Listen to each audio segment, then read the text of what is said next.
সবাইকে অনেক শুভেচ্ছা আর ভালোবাসা জানিয়ে আজকে তোমাদের জন্য নিয়ে আসলাম জল রঙের একটা সিনারি। খুব সহজ করে দেখানো আছে। ভিডিওটা প্রথম থেকে শেষ পর্যন্ত দেখার জন্য অনুরোধ রইল। যারা আমার চ্যানেলে প্রতিনিয়ত কমেন্ট করেন তাদের সবাইকে অসংখ্য অসংখ্য ধন্যবাদ। সবাই খুব ভালো থাকবেন, এইভাবে আমার সাথে থাকবেন, পাশে থাকবেন। দেখতেই পাচ্ছ সিনারিটা, এরকম সিনারিটা কেমন করে আঁকছি ভিডিওটা দেখো। প্রথম থেকে শেষ পর্যন্ত দেখার জন্য ভিডিওটা অনুরোধ রইল। এখানে একটা ছোট্ট ঘর আঁকলাম, চালা ঘর। এইখান থেকে আমরা পাশে আরেকটা চালাঘর আঁকবো, সেটা একটু বড় করে দেখো। এইভাবে এঁকে এই সাইডটাকেও এঁকে দিলাম। প্রথম ঘরটা ছোট, এই ঘরটা একটু বড়, এই লাইনটা ছোট হবে, এই লাইনটা একটু বড় হবে। এইভাবেই আমরা এই সমান লেভেলে করে দিলাম। এখানে একটু ঘাস ঘাসের মতো টেনে দিয়ে জিগজ্যাগ লাইন দিয়ে দিলাম। এখানে একটু গাছ দিয়ে দিলাম। এখানে জঙ্গল, এখানে দরজা এঁকে উপরে একটা গোল ছিদ্র করে দিলাম। এখানে জানলা করে দিলাম। এখান থেকে আমরা একটা নারকেল গাছ আঁকবো। নারকেল গাছটা দেখো কেমন করে আঁকছি। দুটো লাইন টেনে দিলাম, দিয়ে উপর দিকে গাছের ডালগুলো শুধু এঁকে রাখলাম, মানে পাতার শিরাগুলো এঁকে রাখলাম। পরে জল রং দিয়ে আমরা করব। এখানে একটু জঙ্গল এঁকে দিয়ে এই রাস্তাটা করে দিলাম। রাস্তাটা দূরের দিকে সরু হবে, সামনে চওড়া হবে। সামনে সেভাবে আমরা দূরের দিকে সরু রেখে দিলাম। পার্সপেক্টিভ ভিউতে দূরের জিনিসকে ছোট দেখায়। এইভাবে এঁকে এইবার আমরা কালার করব। জল রঙে করছি। প্রথমে জল দিয়ে আকাশটা ভিজিয়ে নিলাম। কোবাল্ট ব্লুটা পাতলা করে দিয়ে ছবিটা একটু কাত করে ধরবে, রঙগুলো যাতে নিচের দিকে মুভমেন্ট হয়। উপরে আর নিচে রং দিয়ে দেবে, মাঝখানে জল থাকবে, কিচ্ছু করবে না। দেখবে অটোমেটিক রঙটা নেমে একটা মেঘের মতো হয়ে গেছে। অটোমেটিক আকাশে মেঘ সৃষ্টি হয়ে যাবে, দেখতে খুব ভাল লাগবে। এইভাবে আকাশ করার পরে আমরা নিচের ল্যান্ডটা করছি। একটু গ্যাম্বোজ ইয়েলোর সঙ্গে একটুখানি স্যাপ গ্রিন মিশিয়ে নিয়েছি। তারপরে এটা ডাইরেক্ট স্যাপ গ্রিন দিচ্ছি। যত নিচের দিকে আসছে তত ডিপ হবে। একটুখানি ব্রাউন মিশিয়ে দিলাম। এখানে এই পাশে এবার দূরের জঙ্গলটা, দূরের মাঠটা আমরা করব একই ইয়েলোর সাথে সামান্য একটু গ্রিন মিশিয়ে নিয়েছি, স্যাপ গ্রিন। এবার আমরা ডাইরেক্ট স্যাপ গ্রিনটা দিয়ে দিলাম ওই তুলিতেই। তুলি বারবার ধোবার কোনো দরকার নেই। একটা রঙের সঙ্গে একটা রঙ মিশে বেশ সুন্দর কালার তৈরি হবে। রঙটা যখন চাপাবে, রঙের মধ্যে যেন একটু জল থাকে, মানে পরের কালারটা যখন চাপাবে তখন যেন মিশে যায়। এখানে একটু ইয়েলো আকার দিয়ে দিলাম ওই তুলিতেই। আর নিচের দিকে যখন নিচে নেমে গেল তখন একটু বানসাইনা দিয়ে মিলিয়ে দিলাম। কালারগুলো কোথায় কী করছি খুব মন দিয়ে দেখো, তাহলে তোমরা অনায়াসেই করতে পারবে। এবার আমরা গাছ করছি, ওখানেও তাই। ইয়েলোটার প্লেনও দিতে পারো, আমি একটু সামান্য গ্রিন মিশিয়ে দিয়েছি। তার নিচের দিকে আবার গ্রিন করে দিলাম। ইয়েলো দেওয়ার পরে তারপরে গ্রিন, তারপরে ওই তুলিতেই একটু ডিপ গ্রিন, একটু ব্রাউন মিশিয়ে এই ডিপটা করে দিলাম। এখানে একটু ডট ডট দিয়ে গাছের পাতার মতো বুঝিয়ে দিচ্ছি।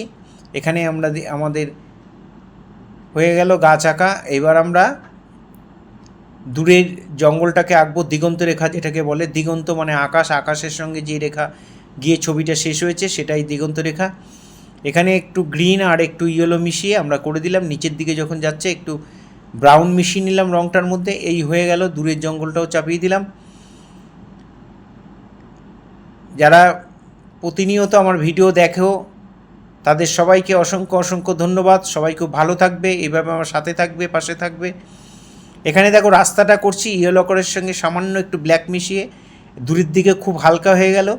তারপরে আমার নিচের দিকে আমরা একটু ব্রাউন দিয়ে মিশিয়ে দিলাম। ওই কালারটাই একটু হালকা করে ইয়েলোর সঙ্গে, ইয়েলো গ্রের যে কালারটা বানিয়েছিলাম ইয়েলো আকারের সঙ্গে কালো মিশিয়ে, সেই কালারটাই গাছের ডালে হালকা করে চাপিয়ে দিলাম, নারকেল গাছের ডালে। আর নিচের দিকে আমরা একটু ইয়েলো, একটু গ্রিন দিয়ে জঙ্গলটাকে করে দিলাম। আর এখানে একটু সরু সরু করে একটু ঘাসের মতো এঁকে দিলাম। ভেজা অবস্থায় এটা করে দিলাম। এবার আমরা বাড়ির চালটা চাপাবো। ব্রাউনের সঙ্গে একটু স্কারলেট মিশিয়ে, ব্রাউনটাই বেশি দেবে, দরকার হয় শুধু ব্রাউন দিয়েও করতে পারো, বানসাইনা যেটা, ওর সঙ্গে একটু স্কারলেট মিশিয়ে বাড়ির চালটা করে দেবে। ওপর দিকে জল দিয়ে হালকা করে মিলিয়ে দেবে। এই পাশটা একটু সমান করে হালকা করে ভরাট করে দেবে, বেশি ডিপ করার দরকার নেই। আর এই পাশে যে বাড়িটা আছে সেই বাড়ির চালটার মধ্যে আমরা ইয়েলো আকার দিয়ে দিলাম। আমাদের ডান দিক থেকে আলো পড়ছে, তাই আলোটা সব লাইট জায়গাটা আমরা ডান দিকেই রেখে দিলাম, বাঁদিকে আমরা ডিপ করে দিলাম। এবার একটু কোবাল্ট ব্লুর সাথে একটু ব্রাউন মিশিয়ে এই কালারটা চলে আসবে, সেই কালারটা দিয়ে আমরা অল্প অল্প দিয়ে বাকিটা জল দিয়ে মিলিয়ে দিলাম। আলোটা যেহেতু ডান দিকে পড়ছে তাই এই দেয়ালটাকে খুব হালকা করে দিলাম। এবার পাশের দেয়ালটা আমরা ওই কালারটাই আর একটু কোবাল্ট ব্লু মিশিয়ে একটু ডিপ করে আমরা এই পাশের দেয়ালটা ভরাট করে দিলাম। দেখো তাহলে ডিপ লাইট করে হয়ে বোঝা যাচ্ছে কোন দিক থেকে আলোটা পড়ছে ছবিটা দেখে। ছবি এমনভাবে করবে আলো ছায়ার ব্যাপারটা যেন পরিষ্কার বোঝা যায়। এখানে ইয়েলো আর একটু গ্রিন মিশিয়ে আমরা এই নারকেল গাছের পাতার শিরাগুলো করে দিয়েছি। এবার পাতাগুলোকে আমরা এরকম সরু তুলি দিয়ে ডট ডট ডট ডট করে পাতার পাতাগুলোকে আমরা এঁকে দেবো, সুন্দর করে এঁকে দেবে। স্যাপ গ্রিন দিয়ে করে দেবে, একটু ইয়েলো মিশিয়ে নিতে পারো। তোমরা যারা আমার ভিডিও দেখে প্রতিনিয়ত ছবি দেখো বা ছবি যারা করো, আমার স্টুডেন্টরাও করে, বাকি বাইরের আশা করি বাইরে যারা আমার দেখে অপরিচিত লোকও যারা আছে, যারা আমার ফলোয়ার্স আছে, তারা নিশ্চয়ই তাদের বাচ্চা কাচ্চারা নিশ্চয়ই দেখে দেখে করে। তাই তোমরা যারা দেখে করো তাদেরকে একটা সাজেশান দিচ্ছি যে ভিডিও দেখে যখন করবে তখন পুরো ভিডিওটা একবারে দেখার দরকার নেই, সব কিছু নিয়ে বসবে আর তোমরা দেখে দেখে 10 সেকেন্ড 30 সেকেন্ড 40 সেকেন্ড করে দেখে নিয়ে একটু ড্রয়িং করবে, আবার একটু রঙটা দেখে নিয়ে আবার একটু করবে, এভাবে বন্ধ করে করে দেখে করবে। দেখবে ভিডিও দেখাও শেষ হয়ে গেল, ছবি আঁকাও শেষ হয়ে গেল। এইভাবে শুধু আমার নয়, প্রত্যেকটা ভিডিওই তোমরা যদি ওইভাবে দেখে করো তোমাদের সুবিধা হবে। এখানে গাছের ডালগুলো আমরা একটু ব্রাউনের সঙ্গে একটু ব্ল্যাক মিশিয়ে আমরা গাছের ডালগুলোকে দিয়ে দিলাম। আর জানলা দরজাগুলো আমরা কোবাল্ট ব্লুর সঙ্গে একটু ব্রাউনটা একটু বেশি করে ডিপ করে দিয়েছিলাম, ওটা অন্য কথা বলার জন্য চাপা পড়ে গেল, তাই আবার বলে দিলাম। এখানে দেখো আমরা একটু স্যাপ গ্রিন দিয়ে একটু ব্রাউন মিশিয়ে এখানে গাছের পাতাগুলোকে ডট ডট ডট ডট দিয়ে দিচ্ছি। এভাবে গাছের ডালের মধ্যে পাতাগুলো যে ঝুলে থাকলে যেমন দেখায় ওইভাবে করে দেবে। সরু তুলি দিয়ে করবে, খুব মোটা তুলি দিয়ে করার দরকার নেই, এইভাবে পাতা পাতার মতো করে দেবে। এখানে আমরা নারকেল গাছের মধ্যেও আমরা একটু এই শেডটা একটু দিয়ে দিলাম, দুটো গ্রিন আর একটু ব্রাউন মিশিয়ে এই যে ডিপ কালারটা হলো সেটা দিয়ে আমরা এই পাতায় নারকেল গাছের পাতাগুলোর মধ্যে একটু ডিপ ডিপ দিয়ে দিচ্ছি। যেখানে যেখানে দিচ্ছি তোমরা ঠিক সেই পোর্শনটার মধ্যেই দেবে।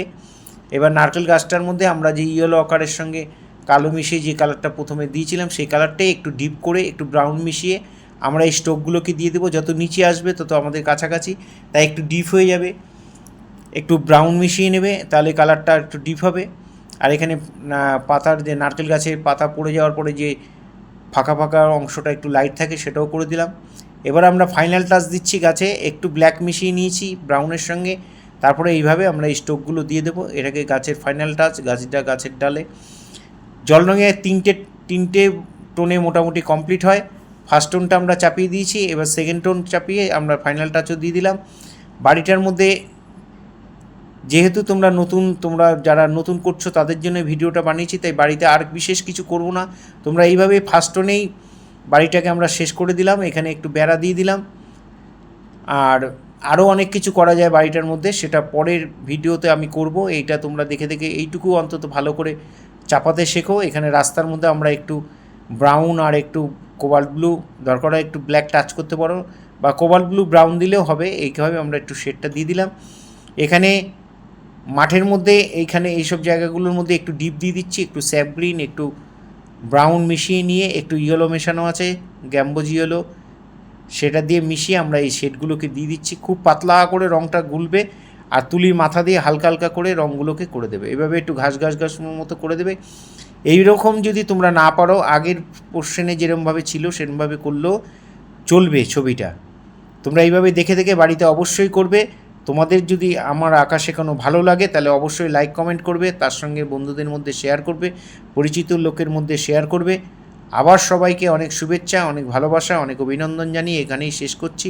সবাই এইভাবে আমার সাথে থেকো, পাশে থেকো, ভালো থেকো।